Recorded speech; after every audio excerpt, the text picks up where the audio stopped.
Good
evening, everyone.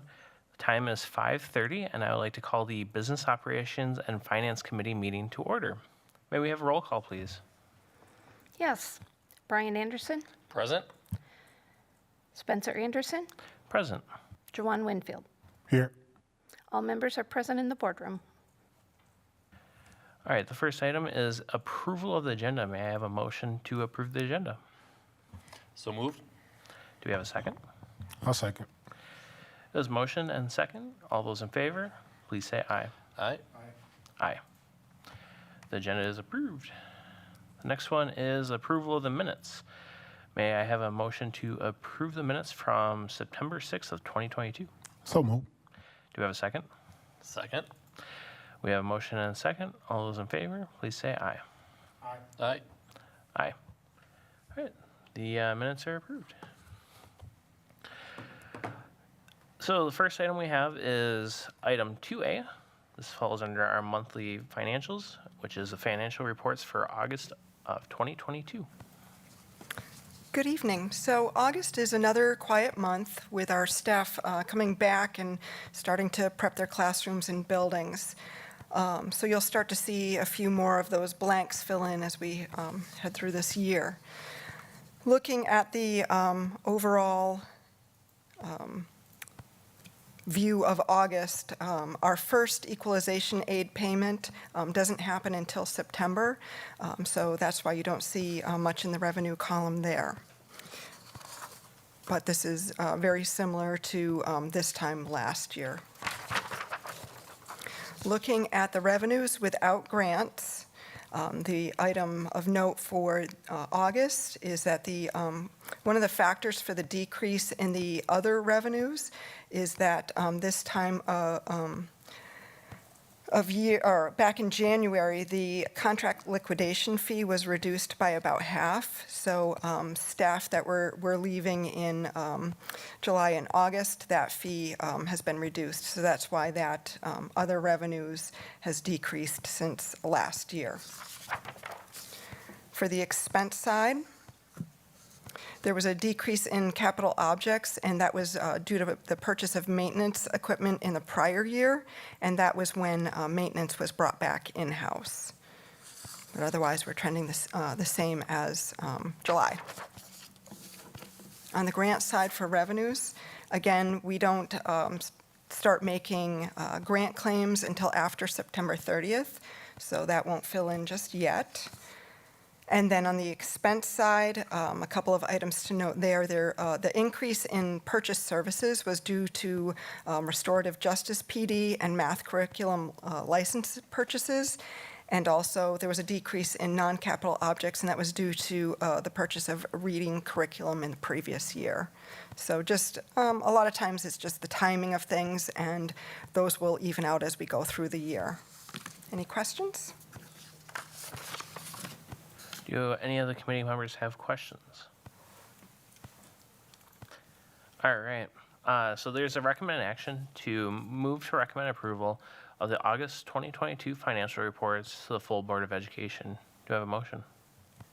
So move. Do we have a second? Second. We have a motion and a second. All those in favor, please say aye. Aye. Aye. Aye. And the motion carries. Next items that we have is just an information discussion, which is the 2022-2023 Fund 60 Student Activity Groups approval. So per board policy, the board approves all Fund 60 activities annually. So this is going to come back to the Finance Committee next month and then go to the full board. So in Fund 60, these are student-led organizations, and what that means is that the students are making the decisions on how to raise funds and what those funds will be spent on. This list, almost everything was existing from last year for activities. The only new item was the freshman class of 2026. Any questions there? I just have one. It's only one intermediate school on here for activities? Yes, so a couple of years ago, the accounting regulations changed, and that's when we had to align and make sure that everything in Fund 60 was student-led and that everything else would be in what we call Fund 21, where there's a lot of donation accounts that are more district-led, where the students aren't making the decisions. So when they made this change, we worked with the schools to determine which of these clubs and organizations were actually student-led. And currently, McNeil is the only school that they have 3 items left that are student-led organizations. Everything else is at the high school. And typically in the lower grades, you don't see that because the younger students aren't making those decisions. Gotcha. Thank you. Thank you.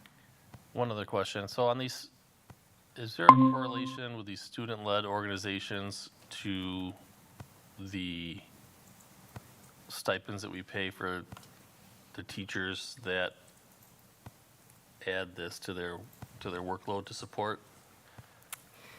Does that play into it at all? Dee Dee, do you have the when you say correlation? Well, so I would think if it's student-led, then we're not paying a teacher to oversee it, and if it's teacher-led, it wouldn't be Oh, on this okay. list. Okay. That's how I would see it, but I don't know if there's a direct link there. I'm just looking, and I don't believe any of these. Like, we don't have a teacher at McNeil that's, looking over, or the high school for that matter, over Key Club, or that's, I would say that generally, even with student groups, there is a faculty advisor. And I don't know if all of these advisors would be paid on this list, but generally, what it means is that, and I used to deal with the student activity accounts a great deal. It's, even football, if a football has it, that can be a student-led account because students are the ones that go out and fundraise and raise the money. So it doesn't mean that there's not an adult that's in charge. It just means if students raise the money, then students have to have a voice in how the money's spent. that works. Thank you. Good. All right. Any other questions? I have one additional, is that if I would have been more forward-thinking, so I'm slapping myself a little bit, is that since we have business and finance for an hour, what I think might be appropriate, if it's all right with the committee, is that we have a budget discussion that'll be every board meeting, but I could put the budget also on this so we could talk about, I can answer different questions, I could get different information. So we could have a discussion because we have approximately an hour.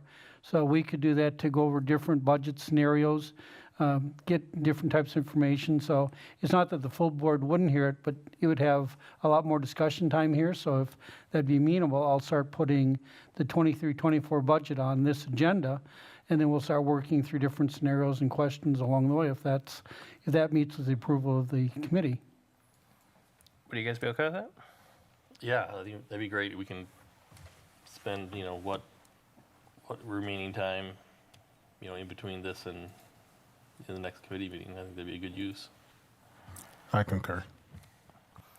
And I completely agree with that because I know I've asked before about having kind of a lesson, like a class, where we have like a school budget 101, just because as people come and go from the committee, and if people are starting to actually get some interest in the financial side, that by having that school finance 101 in here would kind of help kind of promote the knowledge that people need to be aware of what's going on. And since I've mentioned that, I think the budget is going to be one of the major things that we need to work on. This just gives us extra time, and it may be as you have questions that come up, it'll give me the opportunity to get the information that you need so that we can make each discussion as fruitful as possible. I like it. Too, and like I'll talk from experience about the student activities. I was part of the the Purple Night Catering Club. We did have a teacher that helped us, like, kind of sort things out, gave us guidance, but the students actually went out and, like, we did the events. Like, we'd go to YMCA, make smoothies and other kind of things, and host events at the school or cook the food and do those types of things. So just a different viewpoint. But does anyone else have any questions about this discussion item? All right. It is a discussion item for tonight, so there's no motion required. So we are on the meeting closing. Next meeting date will be Tuesday, November 1st, 2022 at 5:30 p.m. And we are now to adjournment. May we have a motion to adjourn? So moved? Do we have a second? I'll second. All right. We have a motion and a second. All those in favor, please say aye. Aye. Aye. Aye. The Business Operations and Finance Committee is adjourned. Thank you. Thank you.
All right, everybody, you ready?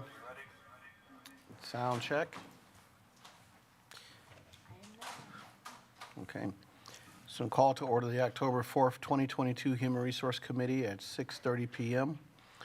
Mrs. Shope, could we have a roll call, please? Yes. Brian Anderson, Here? Spencer Anderson, Here. Amy Levy, Here. Sean Levy, Present. Megan Miller, Greg Schneider, Present. Joanne Winfield. Here. I show all members present in the boardroom and Megan Miller absent. Is there a motion for the approval of the agenda? So moved. Is there a second? Second. So moved by Board Member Greg Schneider and seconded by Board Member Amy Levy. All those in favor signify by saying aye. Aye. Aye. Aye. Aye. Motion passes unanimously. Is there a motion for the approval of the minutes? So move. Second. Moved by Board Member A. Levy and seconded by Board Member S. Anderson.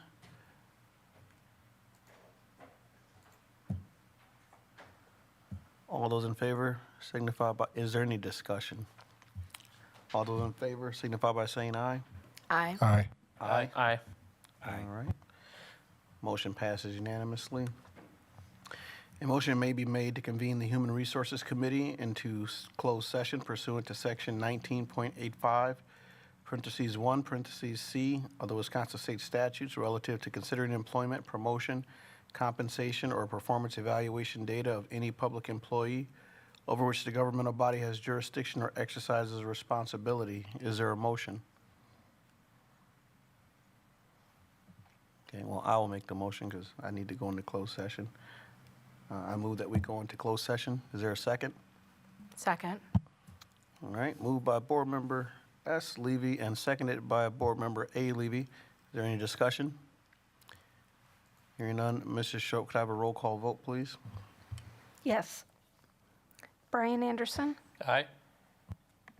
Joanne Winfield, Aye. Greg Schneider, Spencer Anderson, Aye. Amy Levy, Aye. Sean Levy. Aye. Motion carried unanimously.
teacher just like you. I teach 6th grade science.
Please forgive me.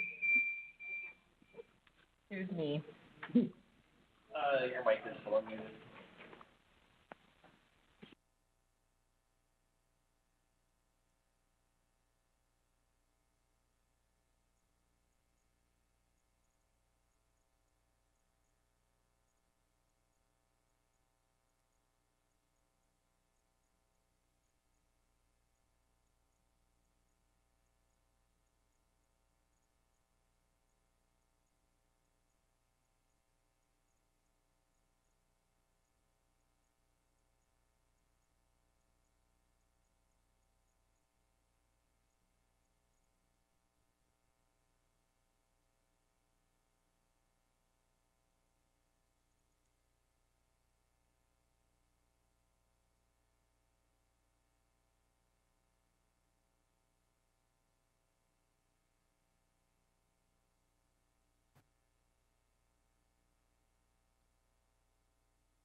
Okay, the Human Resources Committee is reconvening in public session in order to take any action, if necessary, on items that were in closed session and to take open session questions or comments.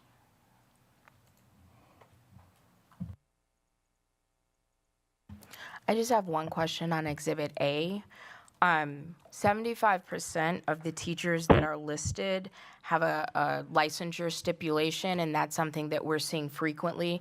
So my question is there a cap per DPI of how many either unlicensed professionals or they have a license, but it's not in the area where they are practicing? Is there a cap on that? And if yes, Are we close to it or have we exceeded it?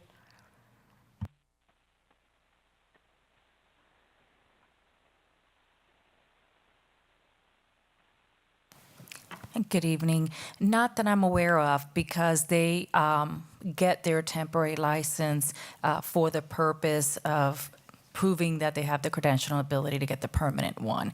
So there is no cap. Okay, I just wanted to make sure that there wasn't a per building or per district. You have to have so many educators that have the appropriate license, not be on a stipulation earning that license. No. Okay, thank you so much. Of course. Oh, I apologize. And then one other question.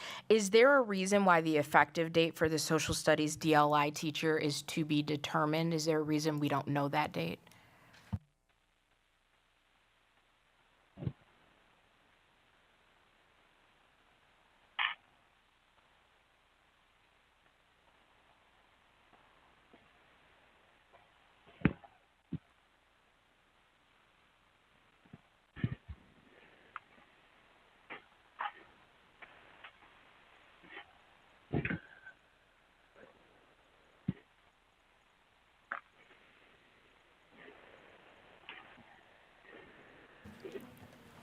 Okay.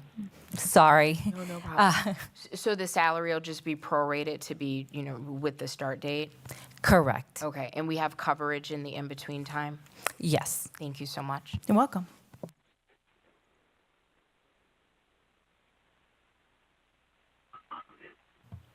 Are there any other questions? I move approval of Exhibit A of the employee recs for October 4th. Second.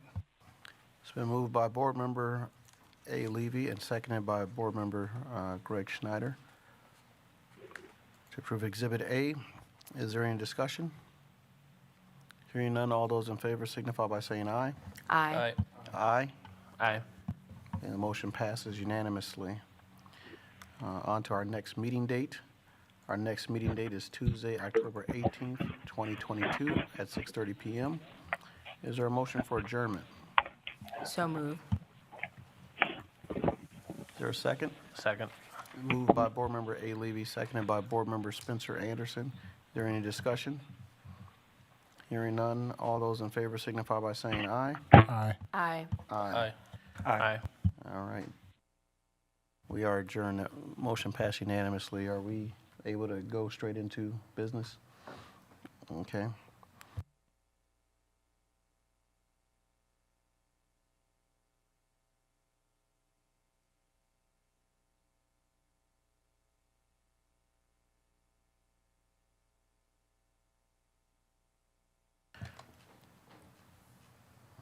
All right.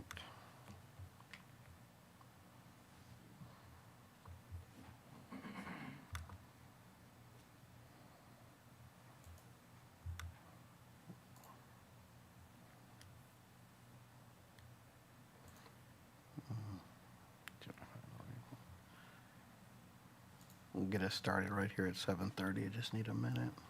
And we are at 7:30. Some call to order this October 4th, 2022 regular business meeting at 7:30 PM. Mrs. Shoke, could I have a roll call, please? Yes. Brian Anderson, Here. Spencer Anderson, Here. Amy Levy, Here? Sean Levy, Present. Megan Miller is absent tonight, Greg Schneider, Present. Jawan Winfield. Here. All members are present in the boardroom, and Megan Miller again is absent. Okay. Is there a motion for approval of the agenda? So moved. Second. Moved by Board Member A. Levy and seconded by Board Member Greg Schneider. Is there any discussion? Hearing none, all those in favor signify by saying aye. Aye. Aye. Aye. Aye. Motion passes unanimously. Board Member Schneider, will you lead us in the Pledge of Allegiance?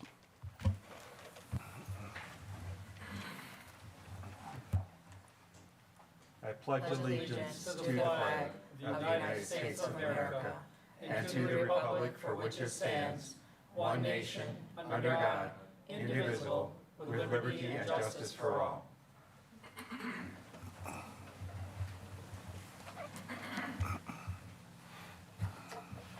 Mr. Shope, do we have public comment by email or in the boardroom tonight? We do not. Okay. So we are on to Superintendent Board Report.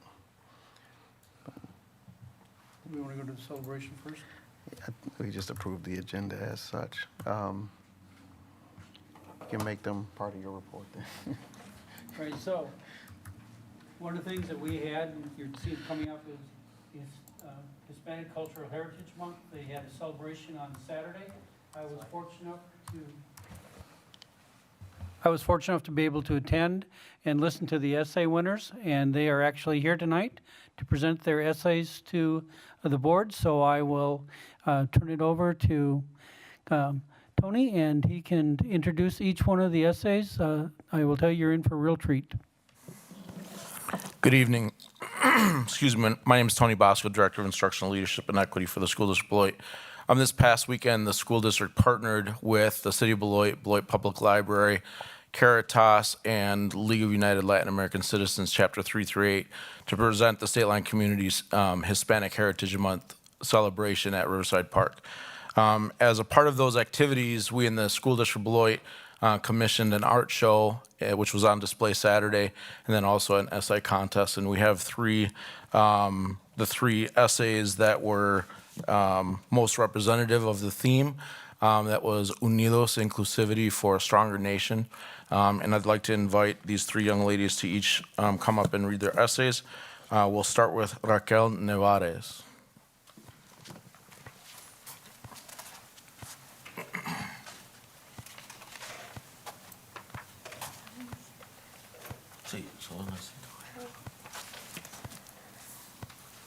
Hace Hispanic Heritage.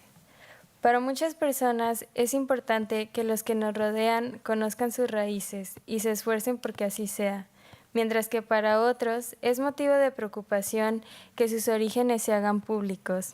Sonia Sotomayor dijo, "It is important for all of us to appreciate where we come from and how that history has really shaped us in ways that we might not understand." Con eso comprendemos que necesitamos apreciar nuestros orígenes, estar orgullosos de dónde venimos y quiénes somos, que esto impacte en nuestras vidas y en quienes nos rodean. Unidos, Inclusivity for a Stronger Nation. Este es el tema de nuestro mes de herencia hispana. En este sentido, estamos conscientes de que no importa de dónde venimos o cómo somos, hay algo que nos une y nos hace más fuertes, nuestra herencia hispana. Es común encontrarnos con personas que nos avergüenzan de sus raíces, pero ¿por qué hacerlo? ¿Por qué avergonzarnos de ser distintos? Aportar al mundo algo diferente. Las raíces cuentan la historia de los antepasados, de los que construyeron nuestro presente. El desprecio por las costumbres o raíces diferentes hacen que queramos esconder lo que somos, ya que nos sentimos inferiores. Esto tiene un impacto en lo que pensamos, decimos, hacemos y dejamos de hacer, sobre todo en nuestra manera de convivir con otros. Las raíces hispanas no te hacen una persona menos valiosa ante el mundo.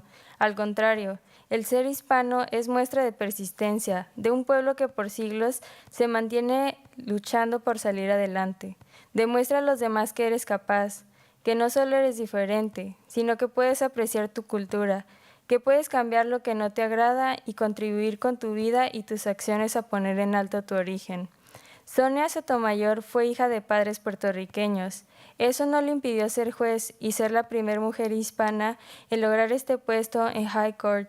Ella es un ejemplo de que los orígenes pueden o no determinar tu éxito o fracaso. Avergonzarnos de nuestros orígenes no nos da un estatus de mejores personas. Nuestros pueblos han cargado con la carga de ser llamados inferiores. Estemos orgullosos y demos valor a lo que somos. Las personas no tenemos las mismas raíces, pero puede que tengamos experiencias similares que nos unen, que nos ayudan a superarnos, pero principalmente es algo que nos ayuda a ser mejores. No todos tenemos ni tendremos las mismas oportunidades, tal vez educativas, económicas, laborales, etc., pero todos tenemos las mismas oportunidades de no avergonzarnos de nuestras raíces. Además es algo que no podemos deshacernos y que corre por nuestras venas. No estemos orgullosos de nuestras raíces solo este mes, sino todos los días y en todo lo que hagamos. Son parte de nosotros y nos hace únicos ante todos los demás. Nos une y nos hace más fuertes. Así que no olvidemos, unidos, inclusivity for a stronger nation.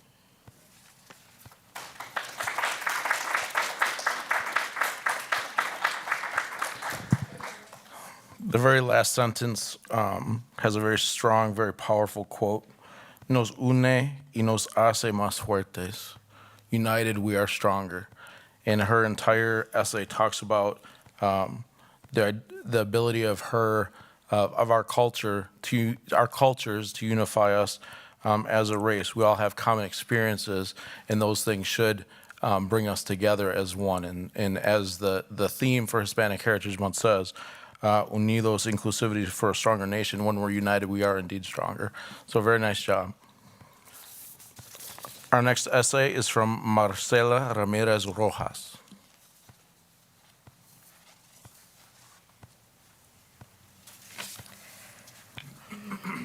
The quote, "It is important for all of us to appreciate where we come from and how that history has really shaped us in ways that we may not understand," is a quote by Sonia Sotomayor, Supreme Court Justice and the first Hispanic woman to serve on the court. As she said, it is important for us to appreciate where we come from because our backgrounds are intertwined with our identities.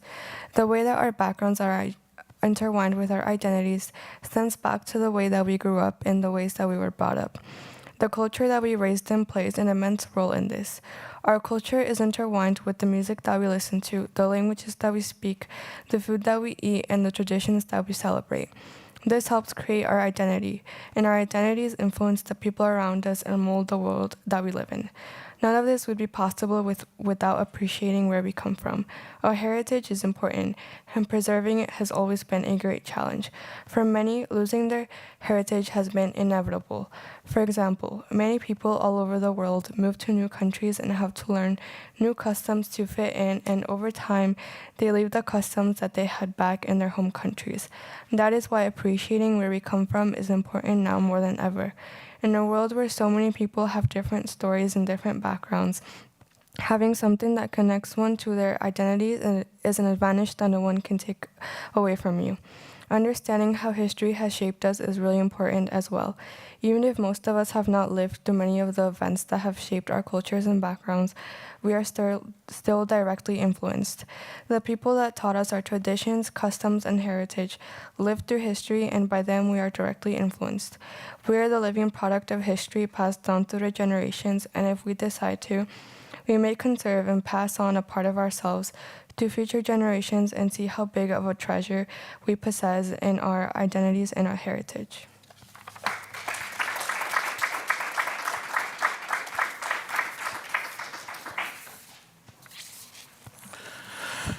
And our last essay is by Connie Aquahui.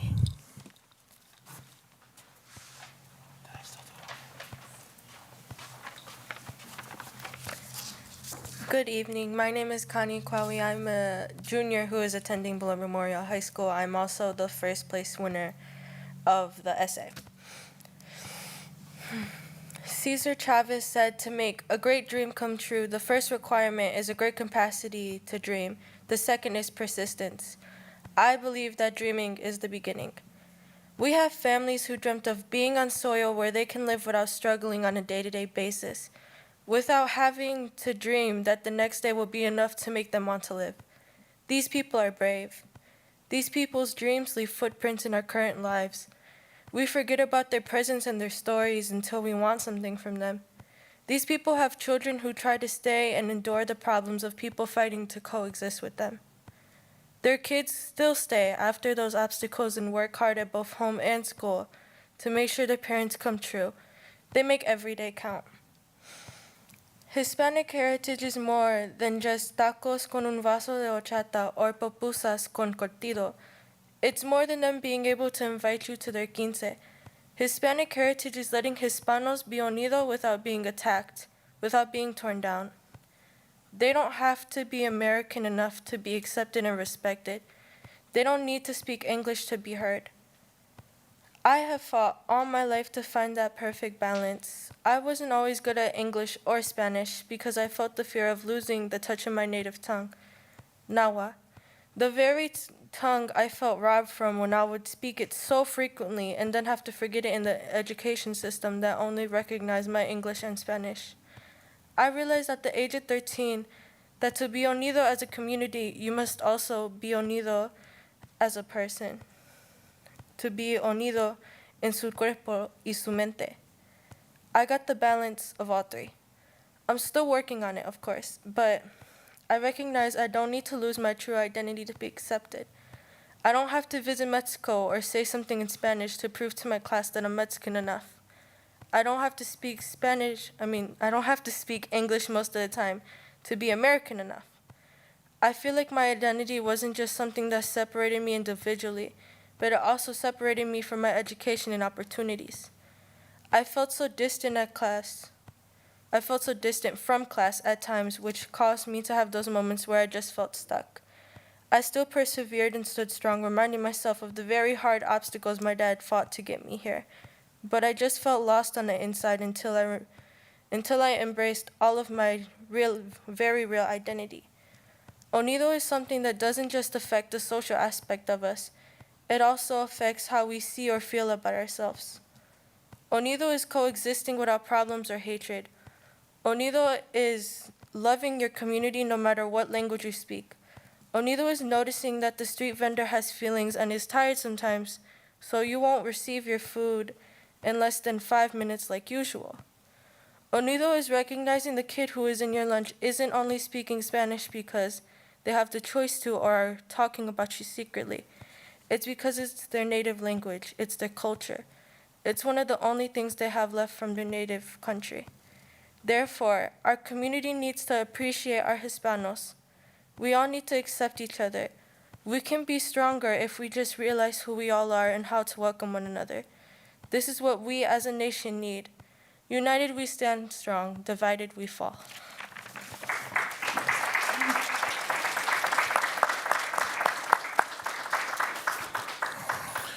We had many, wonderful essays, and these three represented the district very well. And so, again, appreciate all three of these students from Blakemore High School, home of the Purple Knights.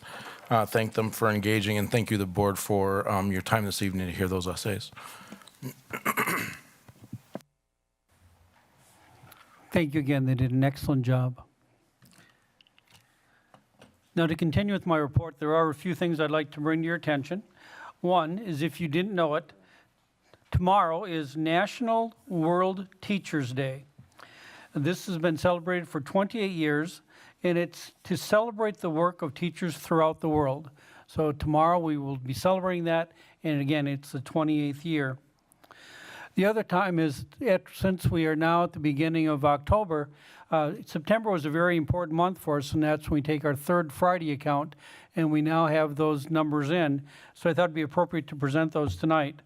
So for this year, our third Friday count was, we had 5,146 students. These are students that are in our seats. So if you went and counted room from room, you'd see 5,146 students. 123 students were open enrolled into our district.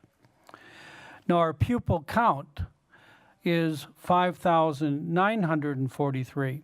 So if all of our students that were in the district were in our seats, it would be that number. As you notice, we have 875 students that are open enrolled out. Third Friday is a very important day because that is one of the key points that DPI, the Department of Public Instruction, uses as it figures the student body count for our school district, thus figuring out our revenue limits and how we will receive money in the upcoming year. The final thing that I'd like to talk about in my report, because I'll talk about my budget later on, is the compensation plan that was adopted by the board. There's been several questions on that, so what I am doing is I am reading every document that pertains to the compensation plan that was passed. I'm also watching all of the videotapes from your past meetings. I will say they're interesting.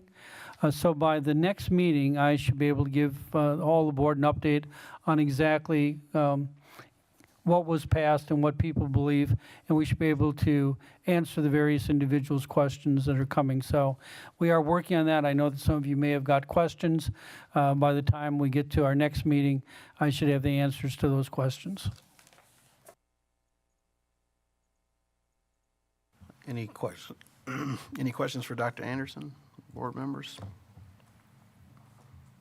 I just have a quick question. Were the students honored in some way with a plaque to commemorate their amazing essays or something special done for them? Yes, they each received a certificate and a medallion to put around their neck. Perfect. Thank you so much. Okay.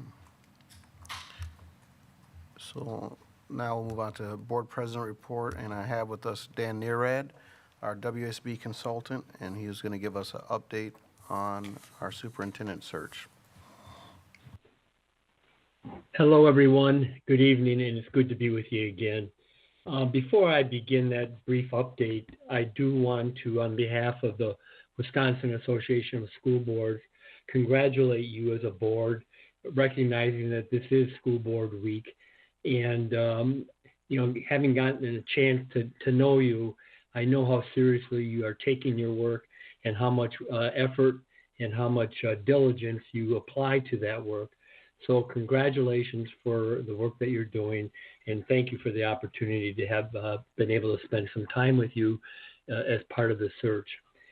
So in terms of the search, I also want to begin and make a comment about your work as a board, because I have felt throughout this entire process that you have approached this search with a great deal of integrity, and you have applied a great deal of updates. A number of updates that you have provided regarding the superintendent search is simply commendable in terms of keeping the staff informed, keeping the community informed through your board meetings.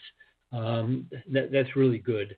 And also the extent to which you sought input as part of the process is certainly something to also highlight. So congratulations for that very good work. There's been a lot of phases in this search process, as you well know, and we've attempted through these updates to inform the community and staff as we've gone. But now we head into a very important phase of this work. Taking a step back, on September 27th and 28th, last week, Tuesday and Wednesday, you completed the final round of interviews with the 4 finalists for the position of superintendent. And at the same time, there were community and staff forums that were held in order for community members and staff to learn about these candidates, and in turn to provide you input that you will consider as you make your judgment as a Board of Education regarding your superintendent candidates. So 2 were interviewed on the 27th and with 2 forms for those candidates, and the same thing was repeated on the 28th. And that I felt that worked real well, actually. For the forums, on the first night we had about 40-some people in attendance. In the second night, it was about 20-some people in attendance, but there was very good input that was provided as part of the process. So what now happens is the key question that I want to highlight as part of this update. Well, what happens is a number of things leading to a meeting that you have scheduled for October 11th to meet and discuss the 4 finalists, and to also make decisions that you need to make regarding where you want to go with your superintendent candidates. So that's an important date looking ahead to next Tuesday. But what's happening between those last final round of interviews and October 11th? Well, there's also some very important work being done. You as a board requested that the forums be videotaped or taped, which was done, giving you an opportunity between now and the 11th to be able to review those forms for yourself, to be able to get a sense of who these candidates are, standing before the public and how they responded to questions and how they carried themselves and presented themselves. You also have the opportunity to review all the input that's provided from the forums.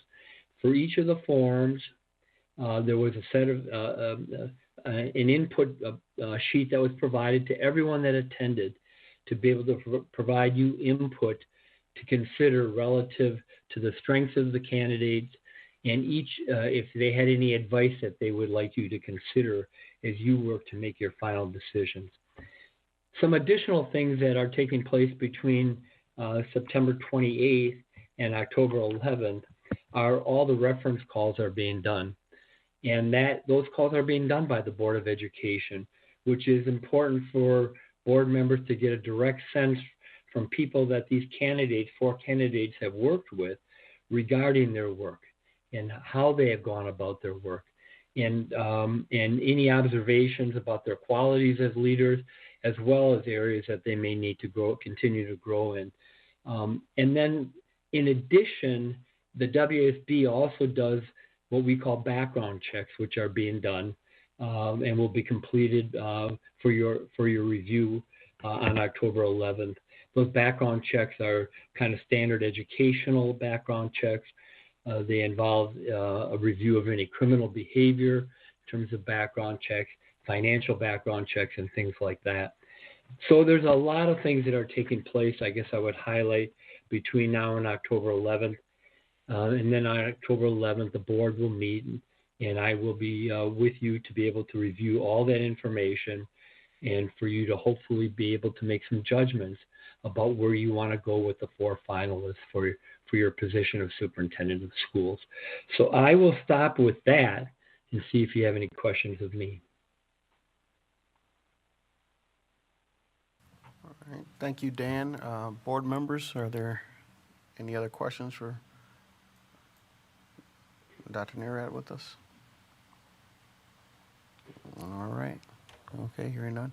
So thank you for the update to our community about our work. And we'll see you next Tuesday. All right, and we'll see you Tuesday. All right, sounds good. Take care, everyone. All right.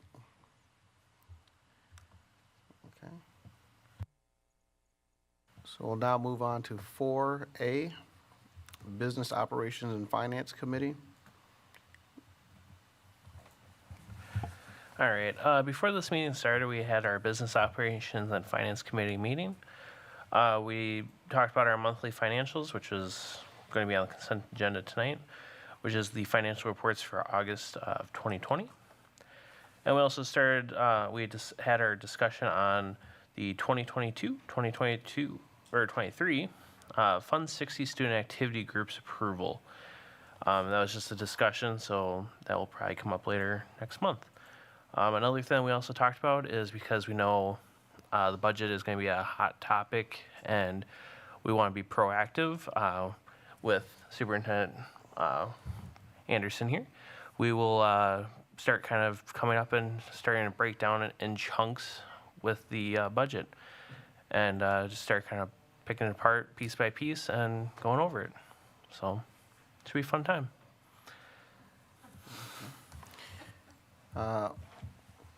For brevity, we'll bypass B. Chairperson Miller is not here for that one, but we'll 4C. So the policy committee will meet tomorrow in this space at 5:30. There's really one main topic on our agenda, and that's interscholastic activities, athletics and activities. We will review for the final time as a committee, policy 377 and rules 1 through 3 of that policy. But we will begin the meeting with a 60-minute public comment section. So if parents, coaches, anyone who is directly impacted by our athletics and activities advisors want to come out and share with the policy committee, we have set aside 60 minutes to hear all of those concerns. So hopefully people will be able to share with us if that is their interest. Thank you.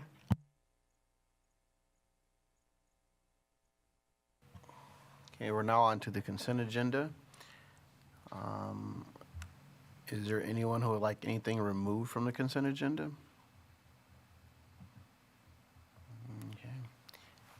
Hearing none, would someone like to make a motion for the consent agenda? I move approval of the consent agenda. Is there a second? Second. Motion's been made by Board Member A. Levy and seconded by Board Member Spencer Anderson. All those in favor signify, is there any discussion? All those in favor signify by saying aye. Aye. Aye. Aye. That Aye. motion passes unanimously. On to 6A, 2022-23 preliminary budget. Good evening. I'm Wendy Lapointe, Director of Finance, and I'm joined tonight by Mark Duff, a Business Services Consultant. He is a retired CFO from the Racine Unified School District, helping out in the business office.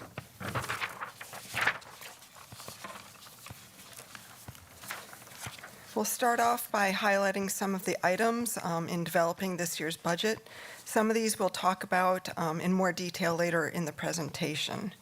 First item is that we are experiencing declining membership. This affects our 3-year average, which is used in the revenue limit calculation, as we're seeing the higher years of membership drop off. We also experienced $0 increase in per pupil funding or revenue limit allowance from the state. Our equalized property value, actually there's been a change since this was posted. An updated number is 19.73% increase in equalized property value. And that increase will affect our tax rate this year and our equalization aid in next year. We also have a couple of TID closures that are non-recurring. This is a one-time revenue. And we expect about $1.25 million there. Our health insurance premium increased over 14% this year.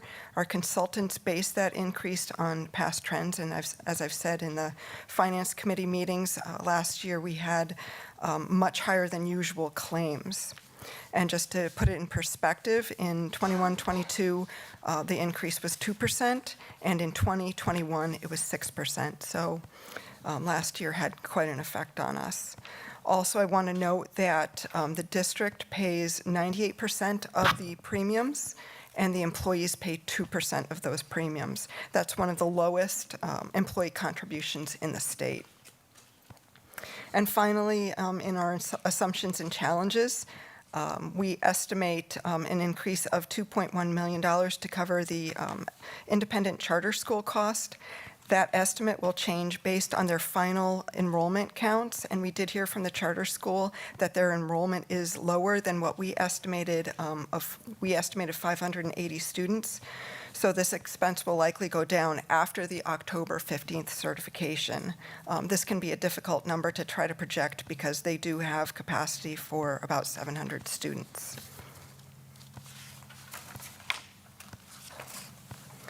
Some of the budget strategies we used to reduce the deficit, we reduced staffing by approximately 28 FTE through attrition, and our departments and schools also reduced their budget allocations. We had 3 one-time types of revenues. We had 2 one-time revenues from the governor.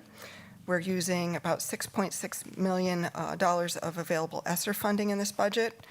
And again, that non-recurring TID closure. And just so you understand what that is, the city government has the ability to create an economic development zone, and under state law, they can utilize property value increment to pay off development costs. When the zone is closed, local governments are then refunded any excess funds. All 3 of these revenues are temporary, so that will put stress on future budgets.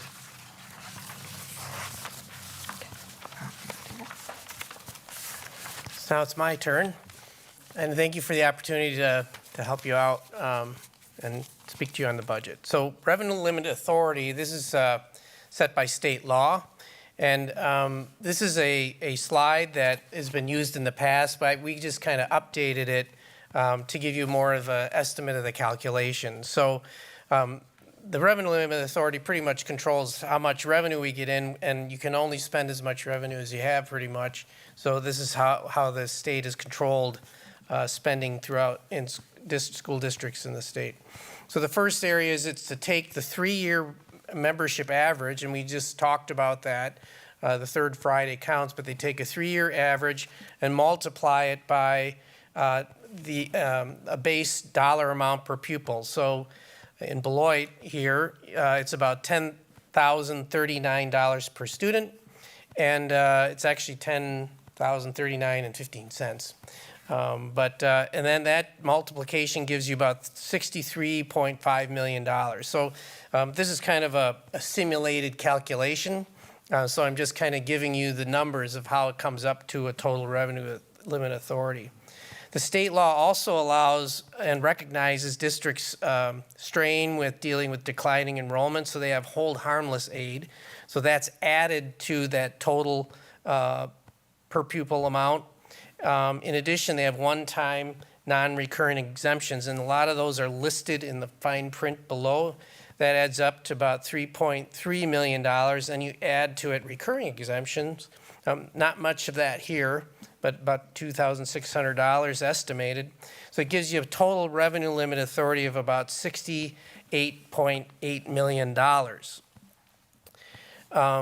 So that's just simulated calculation. We did provide the actual revenue limit worksheet in your packet. That's actually got the real numbers we will use in the revenue limit, and we will get an actual revenue limit amount from DPI right around the same time the certified numbers come out, around October 15th. So you might want a little history lesson, is that where the revenue limit came from is that in the early 1990s, when they were redoing the finance structure, there was something that was nicknamed the three-legged stool. That meant that schools would get 2/3 funding from the state, that there was something called a qualified economic offer, which was used in negotiations, and the revenue cap.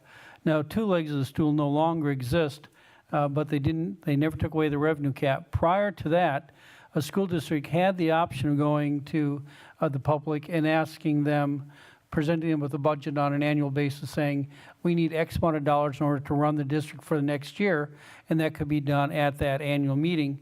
That no longer exists. You pass budget at the annual meeting. But what now, the revenue cap is in place to basically limit the amount of spending depending on how many students you have. I was an old history teacher too. Sometimes they call me Professor Mark on school finance, but I have a colleague here doing that. It's kind of fun to do that. A lot of others, their eyes gloss over on it, but this is some stuff we love. We're kind of geeks with that. So the other thing to note with the revenue limit is there are allowances under state law or by referendum to exceed the revenue limit. So the district can levy above the revenue limit if you approve of referendum, or there were other areas allowed by law. So I think the district still has some referendum-approved debt that. But the districts have options to go to referendum. And in addition, there's some, like Fund 80, community service levy, is also outside the cap as well under state law. Next slide. And Mark, you might want to tell them Fund 80 is a community service fund where it basically, if we run certain programs that the community can take advantage of, this is what Fund 80 was designed for. Dr. Anderson, in between like Fund 80, are some communities that run their youth sports programs out of Fund 80, additional educational opportunities for community members? Well, I know that some run their recreational programs through Fund 80. So, yeah, there are a number of district options to use the community service fund for things that benefit the entire community. You can't do it just for the school district students. It has to be non-educational and for all the community. So I'm assisting in West Dallas, West Milwaukee School District. They're doing their entire school recreation program, or the whole municipal recreation program is done by the school district with Fund 80. I also worked in Racine, and they do mental health programs. They built a swimming pool for the community. The aquatic center. So they've done a number of things that are unique for the community. So it is a flexible program that can be used. We are reintroducing a little bit of a sliver of it in this budget to start something up. And I was going to go over that later.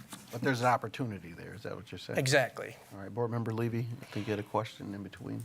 Thank you. Are there projections on the length of time we'll be able to use the declining enrollment hold harmless funds? So this is getting into the professor complicated formula. So the hold harmless funds are it's a 1-year snapshot on the 3-year average decline in enrollment. So each year that decline in enrollment is reset. And then if the district starts gaining back enrollment, then it goes back to the declining enrollment goes away, that exemption, and then you start gaining revenue limit authority because you're increasing enrollment. So we would get declining enrollment until we stop declining in enrollment. Is that a good way to put it? No, that's a perfect way to put it. So ultimately, we would like to not qualify for it. I was just wondering if this was like one of those one-time things or if there was an expiration date on it if we needed it. So thank you. Yes, and it's always as long as the legislature allows it to be in law. So this is just the revenue limit membership. I think this is a slide that was on previous, presentations? It's a little bit exaggerated because of the range that we put in, but it just shows you over the last several years the decline in enrollment. And the revenue limit, I try to put it as something simple. The state law gives about $10,000 per student. Since about 2017-18, the district had 7,225 students. Now we have about 6,278. There's almost 1,000 student decline. Do the math. 1,000 student decline by $10,000 is a $10 million reduction that had to be made under the law over that period of time. So that's kind of a, it's just do the math. You lose the students. You got to somehow be more efficient, and that's what the law prescribes. And that 6,278 should be that we have for our estimated number of students includes the charter school students of almost 500 students. So students in seats has actually declined more, but it didn't necessarily affect the revenue limit. So I probably went off on a tangent. I sometimes do that and apologize. But just keep that in mind. The declining in students, 10,000 per students, and that requires efficiencies. All right, and I think that's the main point to get across, is that since our revenue is based on the number of students, as we have less students, it means we have less revenue that we can use on each budget. Much more concisely said. So the next calculation is how the revenue limit tax levy interacts with general aid. So we have the revenue limit authority minus how much state aid we get. Pretty much a lot leads to equals what your tax levy can be. So in this budget, we have estimated it in the preliminary budget to have only an $89,958 tax levy. So that can vary, and that's just for the general fund. So that amount can vary, will change once we get our final figures, but this is a similar slide to that. So you have a revenue limit authority, state aid reduces property taxes, and then that leaves what you can put on the property tax levy. One of the things we did work on is the district is in one of the most unique situations in the entire state. There was a time when we were doing projections, you would have had actually a negative levy, which means that you got more state aid than your revenue limit authority. And we were working with DPI on how to deal with that. And so they indicated to us that you would have a aid penalty if you did that. So we worked with DPI to try and to minimize the aid penalty so that we can maximize revenues for the district. So some changes were made to last year's amounts in order to accomplish that. But it is possible, because we're not sure what the figures will turn out to be for our enrollment, for private school, voucher levy, for the independent charter school numbers and all that, how it all works out, we may have a zero tax levy for the general fund. So we will find that out in about less than 2 weeks. So hopefully that makes sense. We've been attempting to avoid this aid penalty. Next. Okay. Wendy. Okay, looking at the revenue sources for Fund 10 and Fund 27, those are our main operating budgets. As you can see, 80% of the funding comes from the state. Our federal sources show an increase of about 1% over our prior year, and that reflects additional use of ESSER funds to help support the budget. And you can see less than 2% of the sources are local, and our tax levy falls into there. And then we've got a couple of graphics. This is the general fund, Fund 10 revenue by source, and you can see how much the state helps fund our district. And then again, the local portion is very small in comparison. Okay. And then looking at the special education fund revenues by source, the general fund has to cover any costs in special ed not covered by state and federal funds. And that's that transfer amount that you see that on the financial reports at the end of the year. So seeing how much the district has to cover out of Fund 10, this is why so many are advocating for additional special ed funding. Okay. Then looking at expenses by object, you can see here that the first two line items add up to about 60%. That's our salary and benefits. That's the major piece of our budget. The next biggest piece is purchase services. That includes payments to private school vouchers, independent charter schools, open enrollment, transportation, our custodial contract, utilities, et cetera. Okay. And then our expenses by function. This chart does not have the special ed transfer amount in there because it's kind of a duplication. You have the expenses in Fund 27. So to show them again in Fund 10 would duplicate that. So that's why the amount here is different from the chart previously. And again, the first two line items show 61% of our expenses are supporting instructional. And that actually went down by about $930,000 from the prior year. And then looking down below, the charter school payments went up by about $2.1 million. Again, that's an estimate and will likely go down once we have our certified numbers in October. Okay. Then again, we have another pie chart just to show you the visual of where things are being spent. Again, you can see that our instruction is the biggest piece of our budget.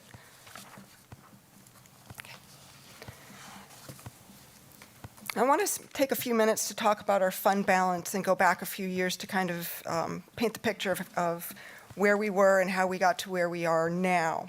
So if you look back at 2019-2020, that year, a balanced budget was presented, but it also included a $1.5 million TID closure. So again, that's a one-time revenue. In that year, that was the COVID year. We shut down in March. Everybody, lots of contracts got canceled. A lot of things didn't get paid for, didn't happen at the end of the year. So we saw a lot of savings, and we were able to add $3 million to our fund balance. In the next year, in 2020-2021, a $3 million deficit was approved. But that was the year we were virtual 3/4 of the year, and we were very conservative, not knowing what was coming down the pike with COVID, not knowing what was going to be closed back down or canceled. So we were effectively broke even by adding about $100,000 to our fund balance. And then in last year, as you remember, we approved a $10.5 million deficit budget, and that included bringing the maintenance staff back in-house, and we had a new independent charter school. So through the use of those one-time funds and additional ESSER funding, we were able to bring the actual deficit to $6.2 million. Okay. Okay, and of course, that brings us to current year. We're looking at a $6 million deficit, and that's using $6.6 million of ESSER funding to limit the use of our fund balance. So I think an important point to make is that if you didn't have the ESSER funds for that 6.6 million, you would have had to have taken that out of your fund equity, which would have taken that $8 million number down to 2 million. So the ESSER funds basically helped us reserve part of our current fund equity. So the next area we're talking about is tax levy impact. So according to this table, as you can see, there's a significant drop in the estimate, and these are all estimated and projected, and we'll have our final amounts in a couple of weeks. But we're estimating a significant drop in the mill rate to $4.77. So this is a drop from $10.10. So this should provide significant tax. People will notice tax reductions for this upcoming year. And part of the reasons for this is property values increase by over 19%. So sometimes if property values go up, the rate goes down. So that's kind of how it works. In addition, we had a drop in the general fund and Fund 38 levy by over about $1.2 million. So there's a significant drop in those two areas. So those are contributing factors to the reduction in the mill rate. But once again, these are projections, but and it could vary. And Mark, isn't it true that if we were to go one more year of things being steady, that the mill rate would continue to drop even more? Our projections are showing a further decline in the mill rate. So there have been strategies to try and have a stable tax rate, because one of the things we took in our school business management class was to have stability. And so you don't want this roller coaster effect where taxes go up and then they go down and then people get upset when they go back up and all that. So stable is what we seek. And so we've been trying to have a strategy here to try and stabilize the tax rate and provide opportunities to the district. So we do expect it to drop further in the upcoming year. I have a question. How would you propose that we message that so there isn't the community upset for, oh, this is great, the taxes went down and now they're back up again? What are kind of the bullet points of things that we need to emphasize if that mill rate needs to increase again? This is the reason for that, and this is how that benefits our students. What I think, I'll start and then Mark and Ed.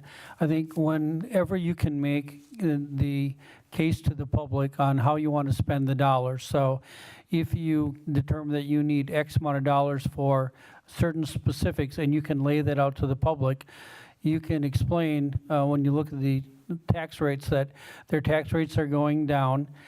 These are the needs that you have for the district, that if they approve these needs, yes, it will increase it, but still the amount that they would pay on a normal year will be less than they paid, in subsequent years. But I think it's all laying out what your needs are and letting the people know, here's the money we need, here's what we need it for. And I have found then that if people clearly understand it, they usually can approve that. Yeah, and there are a number of scenarios that one can go through. Many districts have dealt with this. Sometimes you come up with a financial plan, a plan for the district, and you marry the plan with the needs of the district. So if you have a solid plan that people are agreeable to, hopefully they support it and understand it. There are times when the tax rate fluctuates outside of our control. So sometimes the state will pass a law and suddenly school vouchers hit and taxes get impacted, or they make another change, or they don't put additional aid in. So sometimes it's out of our control. And it's hard to explain that to the public because it gets this technical inside baseball stuff. They just want to know if it's going up or down and why. That's why stability is a good goal. So I don't know if I answered your question. Hopefully it helped. So. Between the two of you, I'm good. Thank you so much. Okay, then this is the next one. This is other funds. So this is something that was a new slide that I thought we should at least include. When you improve the budget and the levy, you're improving more than just the general fund budget. We always focus on the general fund and special education budget because that's the biggest part of it. But there are a number of other funds that we budget for and that are operating funds. So the special project fund is a number of our schools. These are very important schools with fundraised dollars, and they do a lot of important things to support their schools. The debt service fund has a significant amount of those two funds have a significant amount of activities and impact the levy, but these are also parts of that fund. The food service fund, this is another extremely important support program for all of our students and can also play a role in supporting the community. There are some new initiatives that for the food service program. They're planning to increase the meal portions for students. They have kitchen equipment improvements. And we're also working on strategies to have the food service fund cover the true cost of the food service fund and not have costs that might be in the general fund that really could be allocated to the food service fund. So we've implemented these strategies, and those are some of the reasons why the food service fund has the expenditures that way. And the DPI and federal government also have encouragements that the food service fund not maintain a significant fund balance, so there are planning purposes for that. In addition, we have the community service fund. We have a program in there for there's a program called the Library Blender Cafe, and it's a community program, and this could be supported out of the community service program with the structure that it's in. So instead of having the general fund, which can go towards our students and educational programs, we can have Fund 80 pay for that. So hopefully these other funds give you a little picture of some of the other areas. Can you go back to that Post-Employment Benefits Trust Fund 73 and explain that one again? I might have missed it in between. Do you want to do that, or I can do it too, but you can. Sure. So we are no longer contributing to Fund 73. There are only a few former employees still in there. And that will be wrapping up next year. So we will likely have excess funds that we should be able to transfer into Fund 10 next year. Right, and those, okay, so about how much? It all depends on how much activity, but we've got 3.6 million in there now, so we can probably expect, there's 3 or 4 people in the OPEB Fund 73 right now, so I would assume there's probably going to be a significant portion still left of that. Right, and so just a description and make for clarity, like post-employee benefits, so these are maybe like class of employees, like teachers that retired, yep, and their health insurance. They still have health insurance because that was their agreement at the time. Yep. Okay, thank you. Really quickly, at some future date, could we get, I'll just ask for myself, this might be important to other people, like a primer for each of those funds? Like you said, for example, with the Food Service Fund 50, we don't want to keep a lot of money there, and these are the things that it can be used for. I think, that would be really helpful for me, but also in messaging to the public. These are the trends of these funds. These are what they can be used for. We want this balance within this range for these reasons. That's an excellent idea. Thank you. Yes, I'll put that together. Thank you so much. And one more time, the Community Service Fund 80, is that you said that's the Blender Cafe? Yeah, at this point, that's what we have budgeted to put in there, but so it's a very modest amount. Some districts have much larger, robust community service programs, but this is a start. And there's 206,000 in that fund, they're about a little bit more. That's just the fund balance, but the agreement is for $50,000. That's what's being levied this year. Okay, thank you. And the Fund 99? I think Wendy takes that. There are a couple of programs in there. I know there are a couple of community sports, hockey, where it's a hockey co-op, and also there's an educational program in there as well. I believe it's,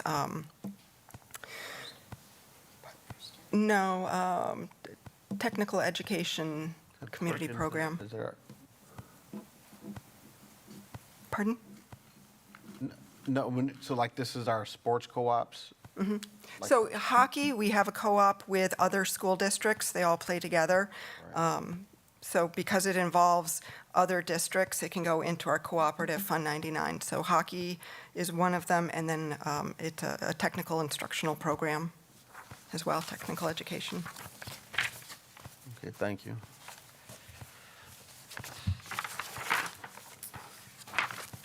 Okay, then the next slide. If we're all set. The budget isn't done. This is the preliminary budget, and so there's still quite a bit of work to just button it up and bring it back to you for final approval. So work will continue to be done to integrate the student counts and the fiscal impacts of the student counts. We'll get our certified aid and revenue limit coming up in about by October 15th. And those will be updated in the budget and finalized for approval later this month. And we'll also get final figures on what the charter school and private school voucher costs will be and enrollment. And there'll be a number of miscellaneous budget updates that we'll continue to put in as we have better information to get a more concise budget. So as an example, and the other thing is we will finalize the budget for approval on October 25th and have the budget hearing. So you will approve the budget and then certify the tax levy to be sent out for municipalities to get those funds. Now, we did make a change this year. Wendy and I discussed this. And the budget will include state and federal grant estimates. In the past, the budget was approved without grant funding, and then you came back with an adjustment. We felt it's much more concise and accurate to have the budget included in the first place. And so, and then they won't have to come back for specific grant budget adjustments later. There may be other adjustments that they come back for later, but this was a change that was included in this budget. As an example, some of the adjustments that we made, we are planning, there's a board-approved HVAC project at the high school using ESSER funds. We still need to include the estimates for this school year's expenses for that project with other ESSER funds in the budget. So that'll be an example of an update, and that will be included in the budget. So those are set types of things that we'll have to do. We did send out the preliminary publication of the budget, and then this will be updated and provided to you once we have the final figures. And then we'll have the final revenue limit worksheet will also be provided by DPI, but that was also provided to you, and copies of these will be available for the public. So oh yeah, you were supposed to do this, weren't you? No, you're fine. So if you have anything else to add. You got it. I think two things that are important to note in the budget is that, one, is that when people get their tax bill for the upcoming school year, the school portion of the tax bill, they should see a significant decrease on the school portion. I always say that because their entire portion may not go down, but if they look at the school portion, that should take a significant decline. And also, we had to balance this budget using ESSER funds and also our fund equity. So I think those are two important points just to make.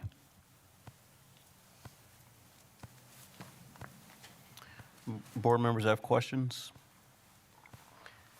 One question I have then, I know we have used the Baird model, forecast model in that space, and that would also kind of show like where our fund balance is. And so when I'm looking at the fund balance analysis that has us at 2022, 23, if you go back to that slide.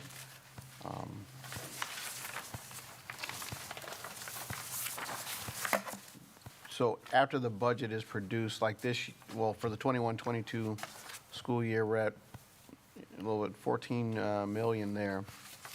And then that's minus the 6 we'll be at this year. Kind of talk to me about that space of where we're at, and then even with some of the projections to understand, like, if, as an example, when that post-employment benefit, when that group is finally off, and if there's about 3.6 million, what is that being added to? Where does that go? Just kind of understanding where our finances are at when we're finding this change in the couch like that.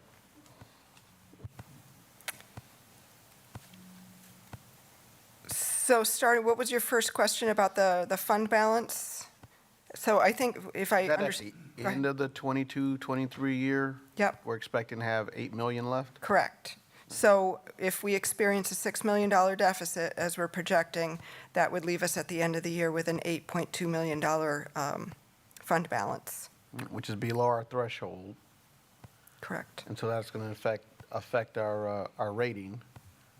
That will be a factor. And cash flow, yes, good Right. point, And then cash flow. we will or will not have the amount that's necessary for our short-term borrowing to cover. So I'm actually putting numbers together for this year to do cash flow borrowing. We'll present that in November.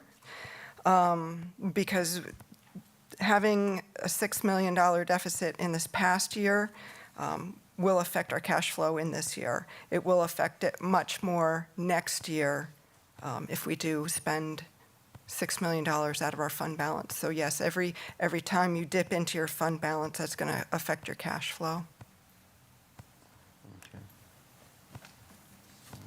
I was going to mention, we did use the Baird model in helping us devise this budget.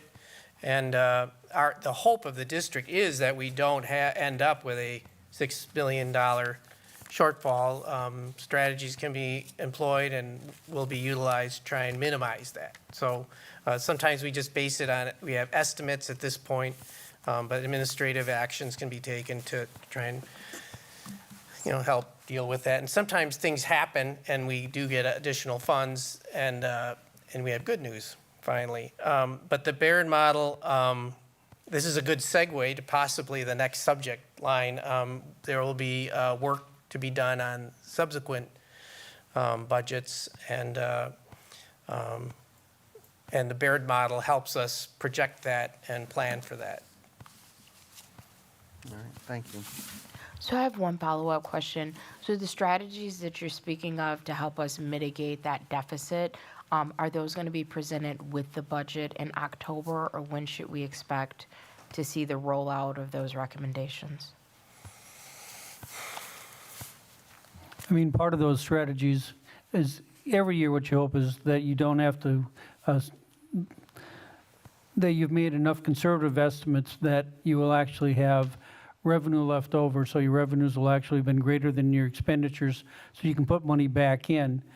And some of the things that entails is taking a look at purchases made during the year. Are there certain ones that we had budgeted for that we may be able to get at a lower price than we originally budgeted? Are there services that we budgeted for that we may not have to use as often, which will help us reduce the number? So I think it's throughout the year you'll take a look at were there things that you budgeted for that you can actually achieve that same purpose, spending less than you estimated it would cost you when you put the budget together. No, that's absolutely great. But what would be helpful for me is to have a close to comprehensive document of like, these are the strategies that we are implementing. This is kind of like plan B strategies. If this doesn't get us where we need to be, then we need to start looking at these set of strategies. To have that information along with the budget would be really helpful. So if we could get a time frame of when that could be available, that'd be helpful. Yeah, I would add that I think for us as a board, understanding the choices to be made and when the choices need to be made so that we can impact. We began the referendum planning work last year, working with school perceptions to get that space. We have a strategic plan so we can prioritize based off of our planning, because before we had no strategic plan. So when we're talking about how are we spending or what are we prioritizing, there was nothing there to say what we're prioritizing by. And so those are some of the commitments that we've made as a board. And so, we're in a situation, but like I said, we need choices. One of the other questions I have is about the ESSER funds. I know we talked about different strategies to employ. Some districts have gone about their spending, and we know that the money continues to 23, 24, and who knows what this, what it'll bring. That's why we didn't use it all in the beginning. But where are we at with our ESSER 2 spending and our ESSER 3 spending, and what's reimbursable as we get to the end of the year? If things have gotten better and COVID is not as much of a thing, is that a portion of 6.6 million somewhere and then 18 million? Like, what does that mean? Because just like with the OPEB Trust Fund 73, there's different portions of money that are out there that might impact our total situation, but a comprehensive understanding and seeing that, these things can plug and this is how you're ultimately going to end up is a space that, I think it's important for us as board members to help guide our decision making. Sure. So we are nearing the end of our ESSER 2 allocation. We've spent most of that. And between what we had to use to help our budget last year, what we propose to use in this year, we also have a $5 million HVAC project and some other allocations. That'll leave us for next year about $2 to $3 million that are unallocated that can help with our budget next year in ESSER 3. All right, thank you. Sure.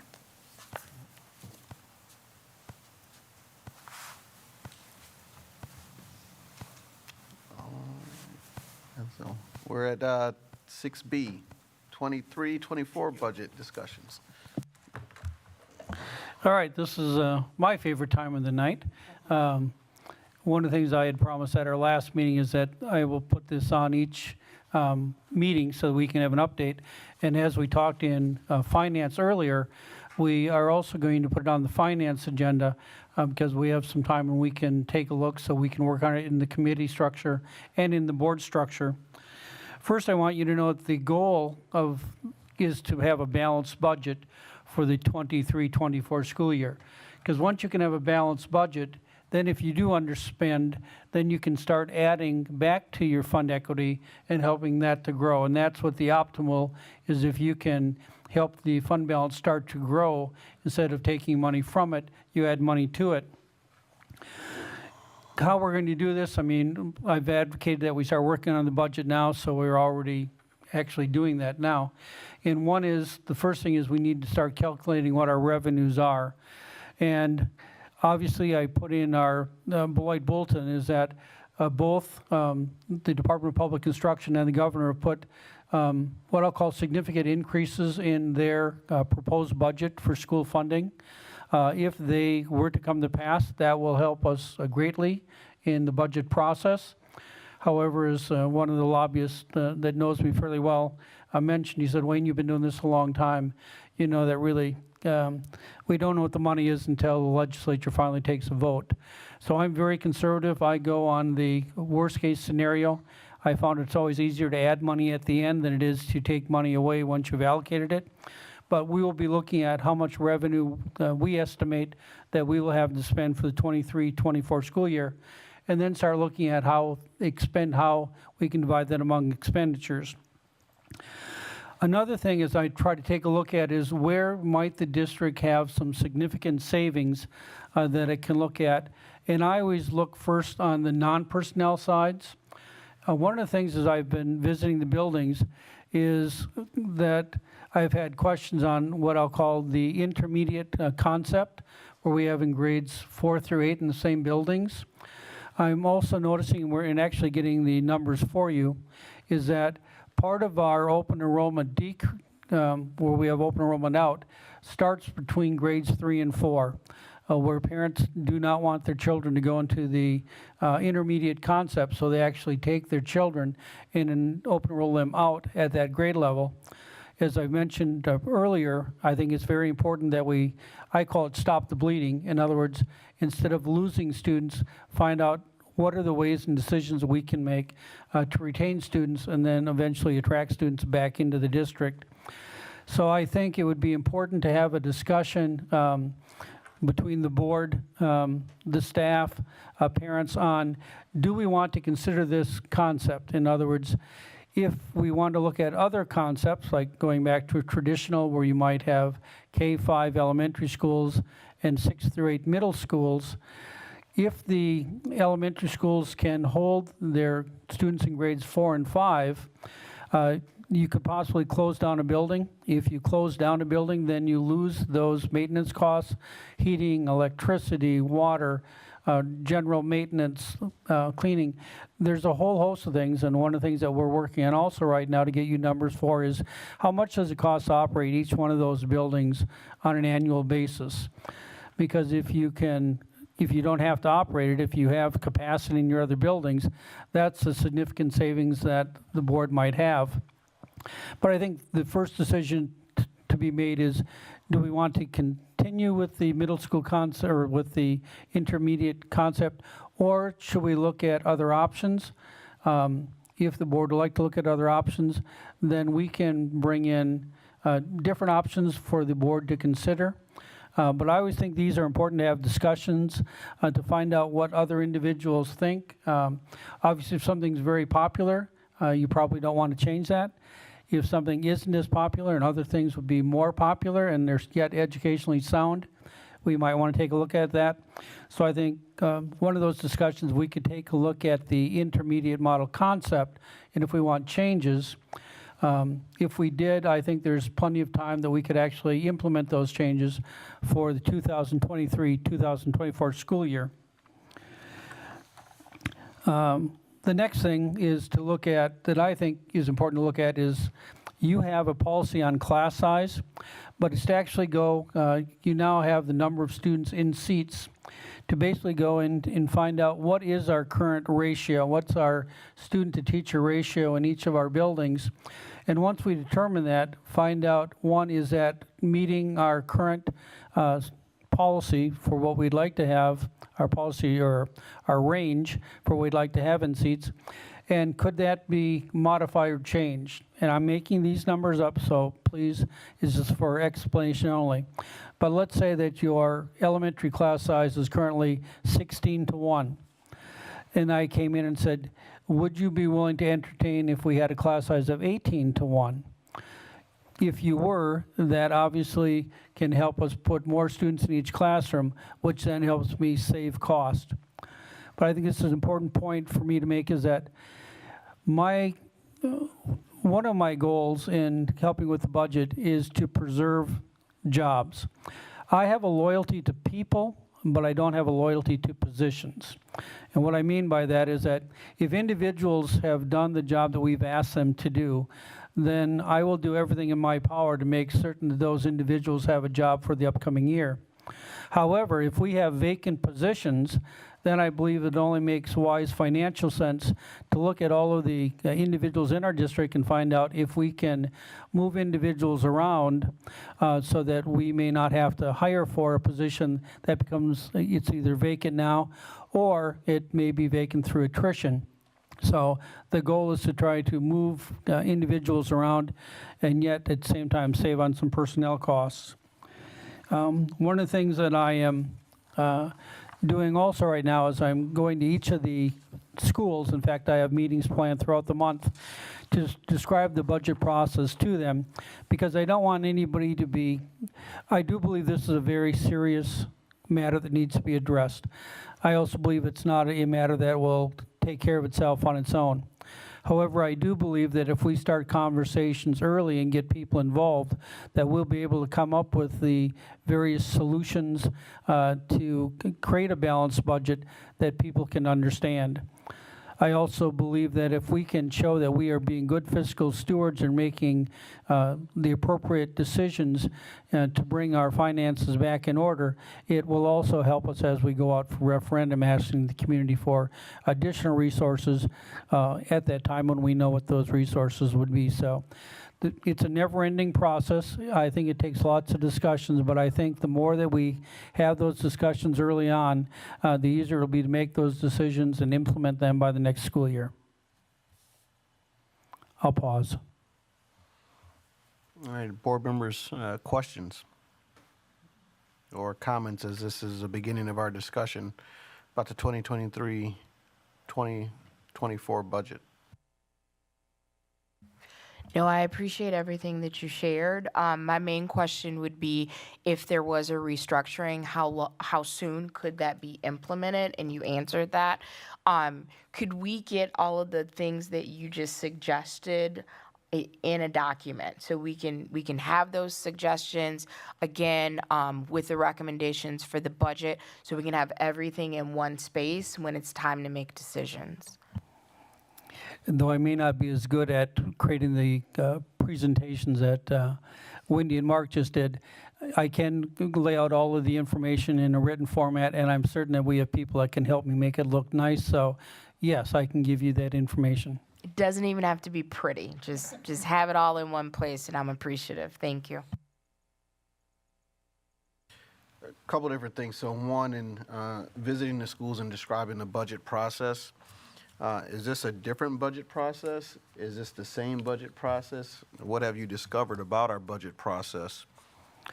Well, the budget process that you currently use is different than what I'm used to. I'm used to starting a budget usually in November and December. I usually have a draft budget, then I present to the board in May. The board usually approves the draft budget in June. So when staff are leaving, they already have a good idea of what the proposed budget is for the next school year, so that when July 1st comes, we already have a budget that's been, a draft budget that's been approved by the board. You're actually doing that now in October. I'm used to doing this in May and June. So, but it depends on when you're starting. So, I mean, one of the things is we start now, we should have a budget to show you and to approve much earlier in the school year, so that when you, before the school year is out and the next school year begins, you would have a draft budget already prepared. So it's moving the timeline up, but that's very feasible as long as we start working now. Correct. And secondly, when it comes to class size, so in some of the conversations that we've had, like it's talked about how I think we've reduced through attrition 28 positions. But in some various conversations through multiple meetings, suggested that maybe we're 100 FTE over with what we've lost in the student enrollment population. And as you described, making adjustments to class size and student-teacher ratio. And even with the point about loyalty to people who have performed, but not the positions, like, what are you kind of seeing or thinking in that space? Because if we have lost that many students. Well, as I think I mentioned last week, is that basically over the past 5 years, and if you take a look, you've lost about 25% of your students, and yet your staff reductions have been about 5%, which is an imbalance. It's not something that's sustainable. So it truly what we are doing, because it's not me. Actually, I have the young mind that works on it, but there's a lot of other individuals that are helping get the information. But we'll be taking a look at, basically what are the number of students in each of the classrooms? Is this meeting what the board currently has, within its range? Can they be modified and changed? Do we have vacant positions that we can move around? So, I mean, it's pretty complex, but we will try to get the information. I'll put it in a written format so you all have it, so that you can determine, so I can show you, here's what your current student to teacher ratio is in the elementary, intermediate, high school. Here's what your ranges are. If you made these changes, it would save this X amount of dollars, and then we can have discussion of whether or not that is a route the board wants to pursue or not. What will be my goal to do is to give you as many options going forward as possible, so you can make the options that you think are going to be best for the district. But my job is to try to create those options and tell you what I think the impact will be. Right. And then lastly, going back to like the different models. So looking at addressing open enrollment and where we are losing students. And then let's say for the 22-23 school year, you know, we do have 4 intermediate schools. And then if in the 23-24 school year we were to make a change, you know, that's a drastic change. You know, I can say I can remember 94, 95, 93, when we had a $26 million renovation to the high school. And so it'll be a place that houses 2,000 kids. That's a decision that was made by the community, and it's kind of set us on a path. All right. So when we built these other intermediate schools, those are decisions that kind of set us on a path. We're now at a place where our realities are changing, and we've gone through a period of time of being in different things. I mean, when I was in junior high, we had junior high. I was in 7th, 8th, and 9th grade at Aldridge, and you know, when we got to the high school, when I graduated in 95, they added 9th graders to the high school. So, you know, people in Beloit are used to configuration changes, and it's something that can be sustained. But like you said, that's a major shift in one school year. So kind of talk about some of the expectations, the staffing, people being moved around. Well, as I said, I think one configuration would be if you created K-5s, if you took your current elementary schools and made them K-5s, if they had the capacity to hold 4th and 5th grade, then you could create a middle school 6-8, which is going to leave you at least one free building that you can either repurpose. And I know that there are several staff members who have lots of ideas on how it could be repurposed and still come up with creating savings. Or if we don't have capacity, because I don't have the answer if we do have the capacity yet in each of the buildings, but even if we wanted to restructure, one model might be is, let's say that there wasn't capacity in any of the elementary buildings. You could create probably a 4-5 building with one of the intermediate centers or 2 and create a 6-8. So then you'd still have, I think, a student population together that's going to be more widely accepted by the community, where they want their children to be there. So in just that, if you can continue to keep your students without losing them, that's a revenue generator right there. So I have to check to find out what the capacity is, but there are different options that we could relate, and they can be done by the next year. They could be implemented, but we would have to be able to let people know we were making those changes probably by January, February, so there'd be plenty of time. But there are different options. All right, thank you. Any other questions from other board members? All right. So we're on to 7A, future board meetings. There's a policy committee meeting tomorrow night, Wednesday, October 5th, 2022 at 5:30 p.m. Teaching, Learning, Equity, and Pupil Services, Tuesday, October 18th, 2022 at 5:30 p.m. Human Resource, Tuesday, October 18th, 2022 at 6:30 p.m. And our regular board meeting scheduled for Tuesday, October 18th, 2022 at 7 p.m. All right. So now we are at executive session. A motion may be made and a vote taken to convene the Board of Education into closed session pursuant to Section 19.85, parentheses 1, parentheses C, of the Wisconsin State Statutes relative to considering employment, promotion, compensation, or performance evaluation data of any public employee over which the governmental body has jurisdiction or exercises responsibility. Is there a motion? So move. Second. It's been moved by Board Member Amy Levy, seconded by Board Member Greg Schneider. Is there any discussion? Hearing. Yes, we will be. Thank you. All right.